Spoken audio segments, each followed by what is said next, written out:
ನಾನಾ ವಿಧವಾದ ರೋಗ ರುಜಿನಗಳ ನಿಮಿತ್ತ, ಸಕ್ಕರೆ ಕಾಯಿಲೆ, BP ಕಾಯಿಲೆ, ಸ್ಕಿನ್ ಅಲರ್ಜಿ, ನಾನಾ ವಿಧವಾದ ಅಲರ್ಜಿಗಳ ನಿಮಿತ್ತ ಅವರು ಅನ್ನ ಆಹಾರಗಳನ್ನ ಸರಿಯಾಗಿ ಭುಜಿಸಲು ಸಾಧ್ಯವಾಗದೆ ಅನ್ನ ಆಹಾರವೇ ಅವರಿಗೆ ವಿಷವಾಗಿ ಪರಿಣಮಿಸಿದೆ.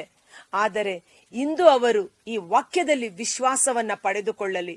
ದೇವರ ವಾಕ್ಯದಿಂದಲೂ ಪ್ರಾರ್ಥನೆಯಿಂದಲೂ ಆಹಾರ ಶುದ್ಧವಾಗುತ್ತದೆ. ಪ್ರಾರ್ಥನೆ ಮಾಡಿ ಯೇಸು ನಾಮದಲ್ಲಿ ನಾವು ಭುಜಿಸುವಾಗ ಆಹಾರ ನಮಗೆ ಯಾವುದೇ ಕೇಡುಂಟು ಮಾಡುವುದಿಲ್ಲ ದೃಢ ವಿಶ್ವಾಸದಿಂದ ಅನ್ನ ಆಹಾರವನ್ನು ಭುಜಿಸುವ ಕೃಪೆ ಅವರಿಗೆ ಲಭಿಸುವಂತಾಗಲಿ.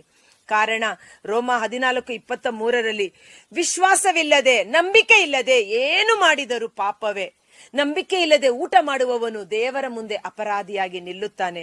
ಅವನು ಯಾವ ಭಯದಿಂದ ಊಟ ಮಾಡಿದನೋ ಅದು ಅವನಲ್ಲಿ ಸಂಭವಿಸಿ ಬಿಡುತ್ತದೆ. ಇಂದು ಮನುಷ್ಯನು ಅನ್ನ ಆಹಾರ ಭುಜಿಸುವಾಗ ಮೊಟ್ಟ ಮೊದಲು ದೇವರಿಗೆ ಕೃತಜ್ಞತಾ ಸ್ತೋತ್ರವನ್ನ ಸಲ್ಲಿಸಿ, ಯೇಸುವಿನ ನಾಮದಲ್ಲಿ ಅದನ್ನ ಪ್ರಾರ್ಥಿಸಿ ಆ ಆಹಾರವನ್ನ ಭುಜಿಸುವಾಗ ಆತನ ಶರೀರಕ್ಕೆ ಅದು ದಿವ್ಯ ಔಷಧಿಯಾಗಿ ಪರಿಣಮಿಸುವಂತ ಕೃಪೆ, ವಿಶ್ವಾಸದ ವರ, ಪ್ರಾರ್ಥನಾ ಶಕ್ತಿ ಅಭಿಷೇಕವಾಗಿ ತುಂಬಿಸಲ್ಪಡುವಂತೆ ಯೇಸುವಿನ ನಾಮದಲ್ಲಿ ಪ್ರಾರ್ಥಿಸುತ್ತೇನೆ. ಆಮೆನ್.